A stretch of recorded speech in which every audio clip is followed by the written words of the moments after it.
se essa pessoa que está ouvindo não tiver fortalecida, acaba sendo contaminada e cai também, absorve todas as cargas Exato. e acaba pegando uma depressão também. Mas nada melhor que a gente receber aqui nosso psicoterapeuta, não é isso, Babi? Pois é, estamos recebendo aqui o Léo Buzo, que é psicoterapeuta. Seja bem-vindo, Léo, tudo bem? Tudo bem, muito obrigado por esse espaço, viu? Nós que agradecemos. Vamos falar um pouquinho sobre esse assunto que está tão em alta, né? Mas eu queria primeiro que você explicasse pra gente o que de fato é a saúde emocional. É a gente viver bem com a gente, né? A gente poder olhar para esse mundo interno e não só olhar para as nossas funcionalidades, porque a gente gosta de olhar o melhor da gente. Muito se fala aí, né, da nossa melhor versão. E isso é preocupante, porque a gente não precisa gostar do que é melhor na gente, a gente precisa ter uma autoaceitação da nossa totalidade. Então eu acho que saúde emocional é esse encontro com a gente no todo, e não partes que a gente gosta e aquelas funcionais. Eu acho que tem a ver com a autoaceitação. Isso é saúde emocional. A gente olhar para a gente, no nosso conflito, nas nossas angústias, nos nossos antagonismos e poder aceitar e tolerar tudo que a gente carrega, as nossas ambiguidades. Tem muita gente que não sabe lidar, né, com os problemas. A gente estava até conversando, esses dias estava conversando com a minha irmã, que nós temos uma amiga em comum. E aí a gente falou, bom, chegamos a essa conclusão, essa pessoa não sabe lidar com problemas. E é muito complicado quando você chega nesse nível da sua vida, que você tem os seus problemas, que você não sabe o que fazer com eles, né? Como que a gente pode achar um caminho para lidar com os nossos problemas de uma melhor forma? Primeiro é conhecê-los, né? Eu acho que o doente mais incurável é aquele que não consegue, que não sabe da sua própria doença. Então, conhecer o que você carrega, olhar para esse mundo interno e ter um entendimento, um autoconhecimento de quem você é, acho que é a maneira mais assertiva de você poder lidar com as suas questões, de você ter mais saúde emocional e olhar para os seus problemas. Todo mundo carrega problema, todo mundo tem um mundo interno. Você tem um mundo interno, você tem problemas, mas a gente pode terceirizar o que as pessoas fazem. Elas projetam no mundo os problemas que elas carregam internamente e fingem que não tem a ver com elas isso daí. Então, o desconhecimento, eu acho que desfavorece a gente resolver os nossos próprios problemas. Doutor, você sente que as mídias sociais, as redes sociais são um pouco, eu falo assim entre parênteses, um pouco causadoras em fazer com que muitas pessoas venham estar com depressão? Em que sentido que eu falo? Nós temos aí milhões de influenciadores, esses influenciadores com 10, 15, 30, 40, 50 milhões, eu sempre conversei com a Bárbara, ela sabe muito bem que eu estou falando agora. Aí eu fico assim muito revoltado, eu vou falar minha pessoa, muito revoltado, que eles poderiam pegar essas influências, esse poder que eles têm da mídia, de poder dar palavra de incentivo, de força, de ânimo, e todo dia, doutor, são ostentação, que comprou o carro tal, e que está fazendo a viagem luxuosa. Não que eles não possam fazer, mas isso daí, eu pensando, conversando com a Bárbara outro dia, eu gostaria até que você nos ajudasse. Não que eles não podem fazer, eles lutaram para isso.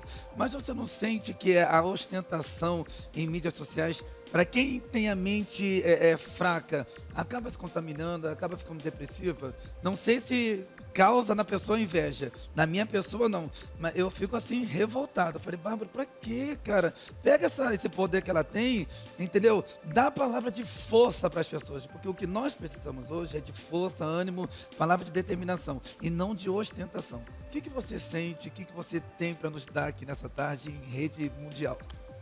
A primeira coisa que eu queria falar, você vê como a gente tem, né? A gente pode olhar e pode sentir inveja daquilo. A gente pode olhar e falar assim, isso me traz inveja, porque isso é autoconhecimento. O ser humano carrega na sua natureza uma série de questões que a gente não gosta e a gente precisa aceitá-las. Então, quando você fala assim, para mim não causa inveja, é o que as pessoas têm como mecanismo, né? De falar assim, isso para mim não me afeta. Sim, afeta a gente. Tudo que está fora vai afetar a gente. Mas o quanto de força emocional eu tenho para não me contaminar e não me perder nesse mundo externo. Eu posso olhar aquilo uma ostentação, posso inclusive ter o direito de ter inveja, mas ficar na minha e lidar com minhas próprias questões e com a minha inveja. Eu acho que pode ter uma interferência grande, o que vem da mídia, o que vem do mundo externo. Mas eu acho que o fundamental é a gente entender a nossa estrutura emocional, quem a gente é. Porque se a gente está estruturado, que é a força que você está falando, que eu vou falar que é uma força de ego, se você tem uma força para a vida, o que está fora vai te afetar com menos intensidade. Mesmo assim vai afetar. Então a gente não pode, acho que, responsabilizar muito mídia ou isso ou aquilo, porque o mundo é caótico, a gente está vendo o que está acontecendo. A gente não vai controlar o que está fora, a gente vai poder lidar com o mundo interno. Essa é a proposta do autoconhecimento. Entendi. Você acha que todas as pessoas, então, deveriam fazer terapia? Porque eu acho que é isso, né? Quem tem essa possibilidade de poder sentar, ouvir, falar com uma pessoa que tem essa inteligência emocional para transferir para você, você ganha muito nisso. Então, acho que seria, então, o ideal todo mundo sentar na frente ali de um psicoterapeuta, de um psicólogo e ter ali o teu momento ali, pelo menos uma vez por semana, de falar e ouvir. Ter esse encontro, esse autoencontro. A gente precisa desse espaço para olhar para esse mundo interno e ter alguém para escutar. Ninguém transfere para a gente uma inteligência emocional. Alguém tem um ouvido mais técnico, não tão emocional, para ajudar a gente ao nosso autoencontro. Para a gente poder fazer uma jornada onde a gente olha para a nossa totalidade, encontrando os nossos medos, as nossas inseguranças, as nossas raivas, a nossa inveja, com tolerância, autoaceitação e muita compaixão com a gente mesmo. Eu acho que o caminho para esse lugar da saúde emocional, ele começa com uma palavra-chave, que é a autoaceitação. Enquanto a gente não tiver isso muito estruturado, fica muito difícil a gente encontrar tudo que a gente carrega, porque tem muita coisa na gente que a gente não gosta.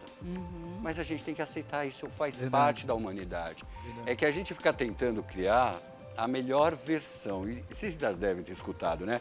Torne-se a sua melhor versão. Isso é um problema para o ser humano, porque a gente não é uma única versão, e nem a mais funcional.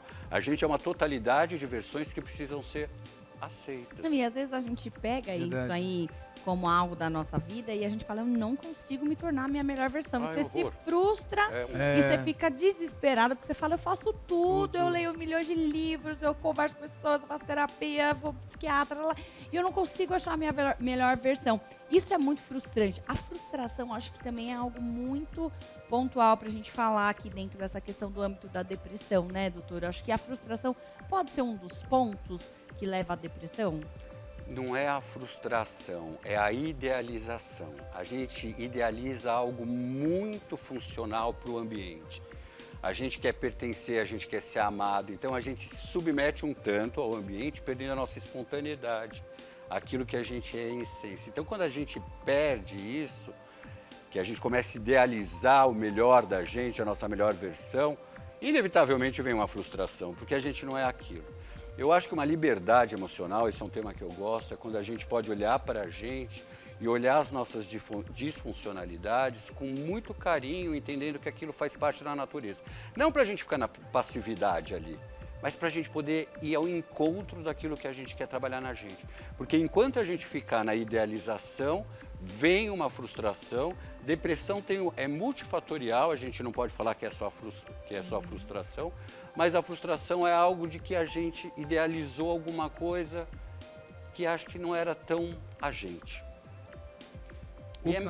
O cantor Wesley Safadão deu um depoimento, deve ter um mês e meio atrás, dizendo que estava dando uma parada, não sei se você viu esse relato, dizendo que estava dando uma parada na sua carreira, porque ele não entende até hoje porque que, do nada, ele parou a carreira dele, um cara que é muito bem sucedido, uma família linda, filhos lindos, graças a Deus, rico, estruturado, e ele sentiu um vazio no coração dele. Sim. Assim como ele, doutor, nós temos muitas e milhares de pessoas com o mesmo caso. Eu tenho um caso agora, semana passada, de uma pessoa lá da igreja, que eu sou pastor, e chegou para mim e falou assim, Renato, eu estou com uma depressão, estou sentindo um vazio muito grande dentro de casa.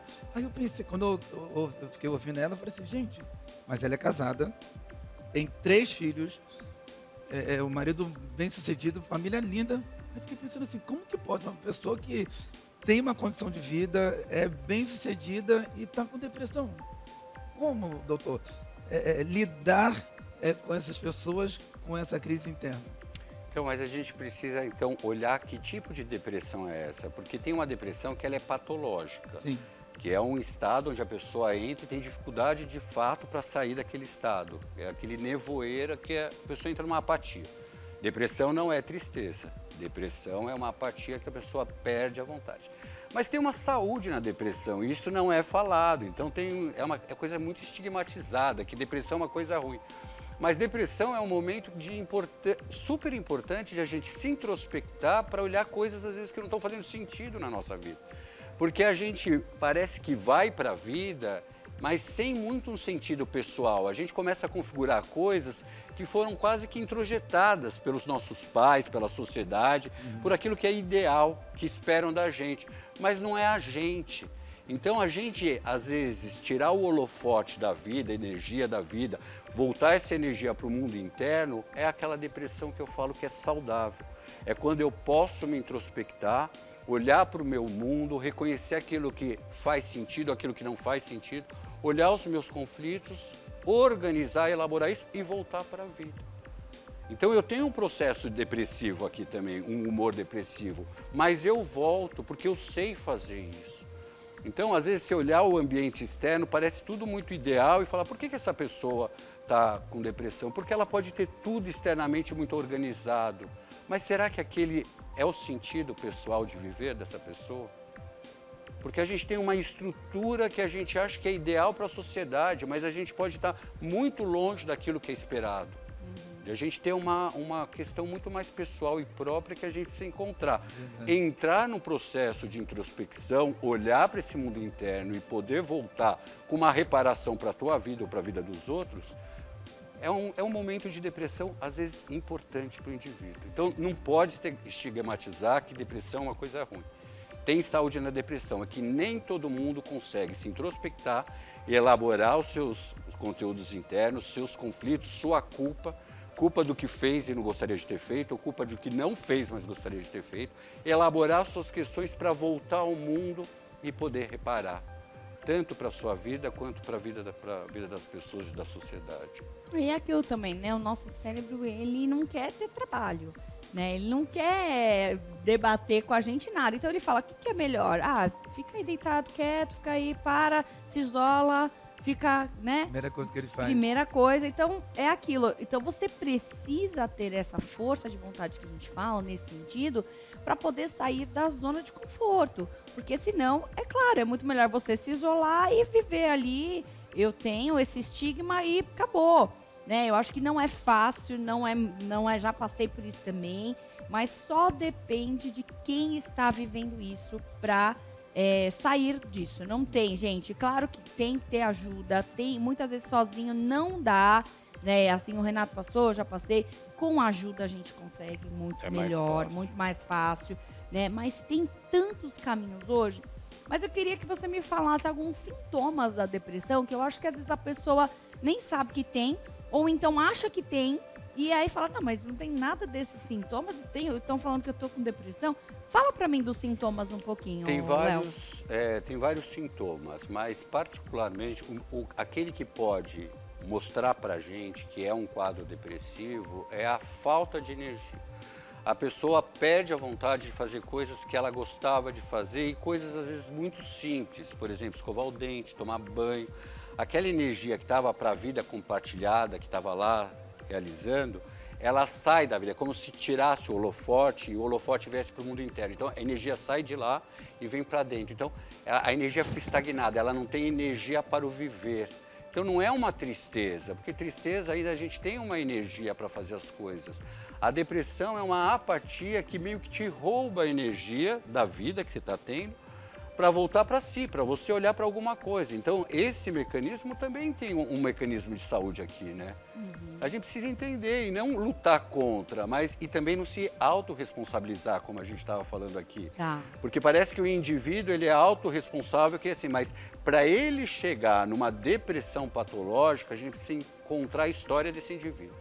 A relação inicial, as relações parentais são fundamentais na nossa estruturação. Então, se a gente não olhar o nosso passado, aquilo que foi nos dado, ou aquilo que foi negligenciado, ou aquilo que foi muito intrusivo, a gente não tem condição de saber se essa pessoa tem uma força para viver nessa vida compartilhada. Então, a gente precisa primeiro saber a história da pessoa e quanto ela pode se estruturar num indivíduo espontâneo, que vai para a vida buscar o seu sentido pessoal. Porque se ela teve uma série de questões onde ela foi intrusivamente afetada ou negligenciada, pode desestruturar esse indivíduo para a vida. Entendi. Então, doutor, você relatando agora pra gente que a partir do momento, foi que a Bárbara perguntou a respeito do sintoma, a partir do momento que a pessoa que está nos assistindo eu já sei qual que é o sintoma, já detectei meu problema.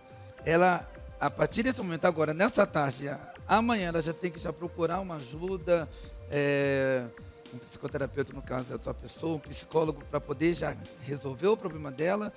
Porque muitas pessoas, elas não vão muitas das vezes em psicólogos, nem psicoterapeuta, nem psiquiatra. Elas procuram ajuda religiosa. Tem também, E tem muito isso. Tem muita gente que Não, eu não acredito nessas coisas, esse psicoterapeuta, psicólogo, esse cara não vai me resolver. Aí vai para o lado, né, achar que o lado espiritual é o mais fácil. E eu acho que não é por aí. Primeiro a pessoa tem que saber o que ela está passando para depois procurar uma ajuda espiritual. Aliás, a ajuda espiritual já tem que viver na vida da pessoa. já tem que estar ali já tem que estar alinhado, né? Independentemente. Gostaria até que você desse essa... Essa questão é super importante, porque você vê, a depressão tem a ver com conflito. Então, é a energia que sai da vida, entra pra gente, a pessoa entra numa apatia e ela tá com essa energia aqui interna presa, geralmente em conflito, em culpa, num estado de culpa. Aí, de repente, ela entra numa religião que esse conflito não pode ser vivido, que ela tem que se tornar de novo a melhor versão dela. Então, olha o problema, ela vai idealizar, que é o que a gente estava falando, um outro personagem para entender a expectativa religiosa, mas não vai olhar o cerne da questão, que é o próprio conflito e a culpa. Depressão tem a ver com essas coisas, antagonismos, culpa, polaridades que a gente não aceita na gente, falta de sentido no viver. Mas isso está na nossa história, a gente precisa entender por que a gente chegou nesse lugar. Por que a gente chegou num lugar onde a gente não encontra sentido daquilo que a gente faz? Por que a gente não pode dar conta dos nossos opostos? Por que a gente tem que se moldurar numa persona, num personagem que tem apenas essa característica? Por que a gente não pode olhar o que é antagonismo na nossa personalidade? Então, tem uma série de questões que a gente não aceita. E aí a gente depois fala assim, pô, a depressão é ruim. Mas o quanto você pode olhar para você como um todo e não ficar unilateralizado num lugar só? Essa é a questão. Acho que é importante para a gente ver. E a religião, às vezes, eu acho que é muito importante, mas quando ela te coloca também numa versão muito idealizada, ela não permite você a trabalhar os seus conflitos. Então, vai ficar uma depressão meio mascarada. Aí a pessoa vai, tem uma queda, aí vai lá, né, busca essa ajuda e ela nunca tá 100% bem. Verdade. Ela sempre tem ali alguma coisa que tá faltando nela e muitas vezes essa pessoa fala, poxa, eu busco, eu faço tudo, mas não consigo achar um caminho, né? Então, eu acho que é isso, é um conjunto de coisas para poder ser tratado a depressão, né? Então, qual que seria o primeiro caminho que a pessoa pode buscar como ajuda? Eu recomendo, vai num psicólogo, numa psicóloga, num psicoterapeuta, começa por aí. Tá. Porque esses profissionais, eles sabem conduzir você, se é a questão de você ir por uma medicação ou não. Porque não pode ser uma coisa só mental e a gente olhar o ser humano como um aparelho cerebral, que é a saúde, a questão da saúde mental. A gente precisa entender esse ser humano na sua história, aquilo que ele passou e aquilo que afetou. A gente tem traumas que são um tanto quanto inconscientes, que ficam lá cutucando a gente e a gente às vezes não dá vazão para entender o que faz a gente ser assim. A gente precisa recontar a nossa história para poder, sabe, voltar a continuar a ser de uma forma espontânea. A gente interrompeu, algumas coisas interromperam essa espontaneidade da gente. E aí a gente fica com uma autorresponsabilidade. Pô, eu não posso ter depressão, eu tenho que ser isso, tenho que ser aquilo. Mas o que a tua história fala de você? Porque você é algo que é teu, mas algo que foi afetado por um ambiente. Então não é uma coisa individual, é uma coisa meio compartilhada que precisa entender na tua evolução.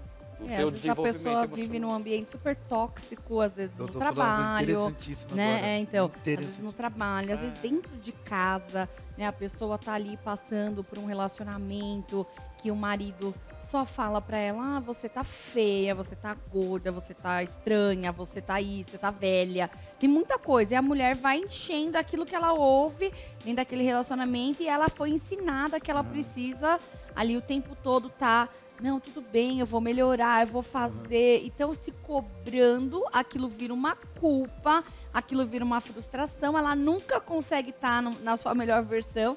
E aí depois ela fala, poxa, eu tenho tudo. Eu tenho minha casa, eu tenho meus filhos, eu tenho marido, eu tenho tudo, mas tenho depressão. É, Não é? mas o mais interessante é que a gente está falando de um relacionamento tóxico, É, tá? sim. Que o ambiente afeta. Mas eu estou voltando à história, porque se essa pessoa se relaciona com pessoas tóxicas, Isso a gente foi, por exemplo, na infância. alguma coisa tá conversando com a Aham. sua história, porque a gente não pode responsabilizar só o agressor. Se tem um agressor, sim, é completamente inadmissível uma agressão, sim. mas vamos entender emocionalmente, psiquicamente. Se tem um agressor, tem uma pessoa que está tolerando, de certa forma, essa agressão. Porque quem tem uma estrutura, não vai permitir isso. A primeira agressão fala assim, acabou, paramos por aqui.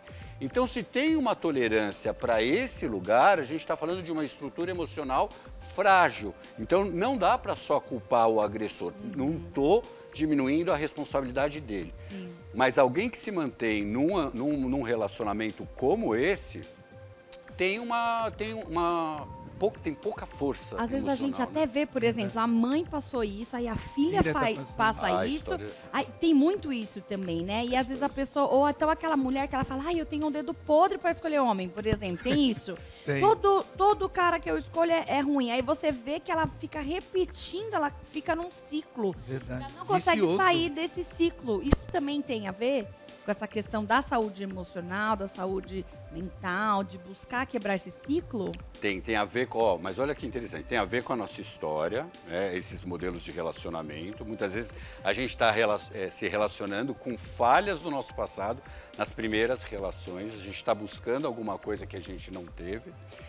Mas muitas vezes que a pessoa fala assim, pô, ela tem um dedo podre, ela replica, né, o mesmo tipo. Isso é porque parece que a gente tem uma necessidade psíquica de ganhar em algum momento. Então a gente vai replicar, às vezes, as mesmas situações para poder falar assim, eu consegui lidar com isso.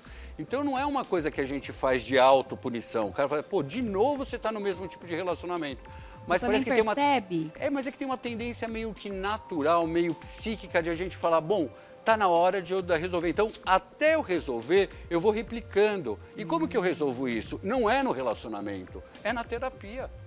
Entendeu? Porque se você quer, você vai replicar, porque tem um padrão se comunicando com aquele tipo de relacionamento. Não é ali. Ah, agora eu vou. Não vai, você vai replicar e vai replicar, replicar. É na terapia que você vai olhar qual parte sua está sendo disfuncional, que está conversando com aquela disfuncionalidade do ambiente. E essa disfuncionalidade sua tem uma comunicação com a sua própria história. Qualquer processo terapêutico tem que olhar para dentro, para o profundo e para trás. E por que para trás? Tem que olhar a sua história. Não dá para ser uma coisa só comportamental, de estratégia, vamos dar aqui um upgrade no nosso cérebro. A gente tem que olhar para a nossa história, olhar para tudo o que aconteceu e poder organizar aquelas feridas que ficaram abertas. Porque a gente tem muito trauma que ficou no passado e que a gente está deixando debaixo do tapete. Não dá para falar de saúde emocional sem elaboração, sem recontar a nossa história. Verdade. Perfeito, muito legal, muito interessante. O doutor falou algo interessante a respeito dos ambientes. Por exemplo, o ambiente de trabalho, quando a gente passa esse tipo de problemas na área de saúde mental, a pessoa chega no ápice que ela já está, eu vou pedir demissão do trabalho, né? Ela sai do trabalho, vai ser um alívio para ela, que ela vai arrumar outro emprego, porque ela tentou muito no trabalho dela e as pessoas, o ambiente é muito tóxico, então ela foi e se desvinculou. Agora, a situação fica meio complicada quando é marido e mulher, quando é casamento e quando o casamento é de cristão. Em que sentido, doutor, que eu falo? Porque nosso público é muito cristão que está nos assistindo agora. No último domingo agora, chegou uma menina para mim e falou assim, pastor, a minha situação é crítica. Eu falei, pode falar. Eu estou 14 anos casado, eu já vim aqui na sua igreja já tem bastante tempo, mas agora eu vou relatar para você. 14 anos casado, meu marido é policial civil, ele me agride toda semana. Já dei parte não falei para você, não? Não. Pensei que eu tinha te falado ontem. Não. Eu já dei parte na delegacia, já vi DBL, e ele já disse, se eu me separar dele, ele falou que me mata. Eu fico numa situação, e ela falou que está deprimida. Assim como ela, tem muitos outros casos, né, que mulheres passam esse tipo de situação nesse tipo de ambiente familiar. E agora, doutor, como se desvincular? Pois é. É complicado, né? Muito, mas é aquilo que a gente estava falando. Por que que essa pessoa se relaciona com esse tipo, com esse perfil? Tudo bem, é inadmissível a agressão de qualquer ordem. Mas a gente precisa também olhar para a gente, porque senão a gente coloca a cruz só no outro, né? É mais fácil pôr a culpa no outro também, né? A gente tem uma culpa e uma questão inadmissível, a agressão, não pode, acabou. Mas tem assim, por que que eu tô 14 anos nesse movimento? Então, eu não pego a minha cruz, eu acho que, como a gente está falando, pô, Jesus carregou a sua cruz. Sim. Ele não deu a cruz dele para alguém carregar, ele carregou a cruz. A gente também tem que carregar a nossa cruz, porque senão a gente fala assim, ó, aí eu começo a projetar nos outros problemas que são meus. Eu começo a ver no fora tudo aquilo que eu carrego, porque uma forma do nosso psiquismo lidar com aquilo que a gente não conhece na gente, é a gente começar a reconhecer nos outros aquilo. Então a gente começa a ver nos outros, às vezes, uma questão que é nossa. A gente entrega a cruz a gente terceiriza a nossa cruz. E o autoconhecimento faz a gente olhar para a nossa própria cruz e elaborar aquilo que é nosso, sem culpabilizar só o mundo. Olhar para a nossa história, ver os responsáveis, mas também a gente se colocar como responsável daqui para frente, o que a gente vai fazer com isso. E uma responsabilidade que a gente tem é a saúde emocional. Da mesma forma que a gente faz atividade física, a gente deveria fazer terapia e ter um cuidado para a gente, emocional. Eu acho que nesse caso ela poderia muito procurar, né, um terapeuta, um psicólogo para ajudar ela a achar, né, um caminho para poder sair disso, né? Porque realmente 14 anos nesse ciclo. E vai entrar aquilo que o doutor falou, no começo da nossa entrevista, falando sobre espiritualidade. Porque se ela já tivesse procurado antes um psicoterapeuta, um psicólogo, com certeza já havia amenizado. E agora que ela deixou se agravar mais ainda, vai buscar religião. É complicado, né? É complicado. Então, acho que você, o quanto antes, buscar ajuda dentro dessa questão. E até, por exemplo, você que está assistindo fala, eu tô ótimo, não tenho nenhum problema. Que ótimo, é a hora de você também procurar se autoconhecer. Porque o problema das pessoas, acho que é isso. As pessoas esperam chegar no fundo do poço para se autoconhecerem, para buscarem ajuda, não é? Precisa bater na pedra, né? Para ter um movimento. Exato. E eu acho que a gente poderia fazer isso de uma forma mais homeopática. E essa forma homeopática a gente buscar se conhecer independentemente da situação que a gente está passando. Porque olhar para a gente e ter esse autoconhecimento é fundamental para a saúde emocional. Independentemente se a gente tem uma doença mental, emocional ou não. É a gente poder olhar e ter uma boa relação com esse mundo interno aqui. Para a gente fechar aqui o nosso bate-papo, eu queria que você falasse um pouquinho sobre a questão do equilíbrio emocional. Foi um dos temas aqui, a gente falou sobre a questão emocional, depressão, autoconhecimento e agora, para fechar, o equilíbrio emocional. Então, o equilíbrio emocional é não ter equilíbrio. Louco isso, né? Mas porque toda vez que a gente quer, né, unilateralizar e falar, não, eu quero ficar só nesse lugar, a gente está em disfuncionalidade. O equilíbrio da vida é um pêndulo. Eu vou para um lado e vou para o outro. Toda vez que eu fico rigidamente fixado em alguma coisa, eu estou em desequilíbrio. Então, quando as pessoas falam em equilíbrio emocional, é como se elas tivessem que ser muito ok, muito funcionais, muito legais, muito, né? E não é isso. A gente pode ser legal e pode ser não legal. A gente pode ser alegre, mas pode ser triste. A gente pode ser forte, pode ser frágil. A gente pode ser isso e aquilo, né? Eu acho que é esse o equilíbrio emocional, quando a gente pode ser uma totalidade e não parte da gente. Então, a gente às vezes quer configurar o melhor das emoções para a gente ter equilíbrio emocional. E eu falo para as pessoas, quer ter equilíbrio emocional, vive com a sua totalidade, com isso e aquilo, a integração de tudo. Muito legal, né? Bom, é Perfeito. isso. Muito legal esse bate-papo. Acho Nossa, que foi super bacana aqui. Maravilhoso. Falamos um pouquinho de cada coisa. Quero te agradecer, Léo. Obrigado. Sucesso aí dentro da tua profissão. Muito obrigado. Muita sabedoria, né, pra ajudar as Nossa. pessoas, porque não é um trabalho Imagina. fácil. Não. E eu quero que você passe os seus contatos pra quem tá nos assistindo e quiser aí uma forcinha, uma ajuda, te achar. É mais fácil contato pelo Instagram, né? Léo Busso Oficial, BUSO. Não é só o conhecimento que traz a gente aqui nesse lugar. Eu tenho 30 anos de terapia. Uau! Parabéns, Terapia, doutor. né? É Então- poder ajudar muitas pessoas. Então a gente fazer um trabalho com a gente é fundamental, porque senão a gente fica muito técnico. Quero super agradecer a vocês pelo bate-papo, viu? Bem importante. Obrigado. Obrigada. Bom, sigam aí o Agora, Léo, só- tá bom? Só uma perguntinha pra você, doutor, pra pessoa Léo. É. O que você faz pra sua saúde mental? Atividade física? O doutor é fortinho, né? Agora eu te peguei. Você eu malha, cuido- né? bastante. Ah, cuida. Mas para mim, eu tenho primeiro assim, o contato com a natureza e outra, eu tenho momentos de introspecção, de eu ficar comigo mesmo e terapia. Terapia é uma questão semanal obrigatória para mim. E Ele eu falou amo que faz fazer. 30 anos de terapia. Ele faz terapia há 30 anos, É, né? a minha, é. A dele, É. pra ele poder Ah. fazer. Você achou que era 30 anos 30 de carreira? anos de carreira. Não, Ah, não. é 30 30 anos anos só que ele minha faz a própria terapia. Ah, É. então tá. Então tá mais É do assim que que eu tá me maravilhoso, né? Não tem tempo feio pra você. Tem muito tempo feio e isso Tem? é bom, porque eu posso ter o tempo feio e ter o tempo bonito. É esse o equilíbrio da vida, quando a gente pode lidar com todas as estações e não ficar numa só. Legal, Uau. show de bola. Aquele dia que a gente fala, ai, olha, não fala comigo, que eu não sou É. afim. E você Isso, entender. se dá o direito. Não é isso, se dá o direito. Hoje falar assim, ai, como você tá lindo hoje, entendeu? E a vida é isso, esse é o equilíbrio da vida. A vida é uma festa. Hoje a gente tá de Xuxa demais aqui, né? Nossa, estamos totalmente os paquitos. Vamos fazer o seguinte, a gente vai para um break bem rapidinho, a gente já volta que tem mais bate-papo, É hora rapidinho, mais hein? doce. Oh. Sai daí não. Temos esporte.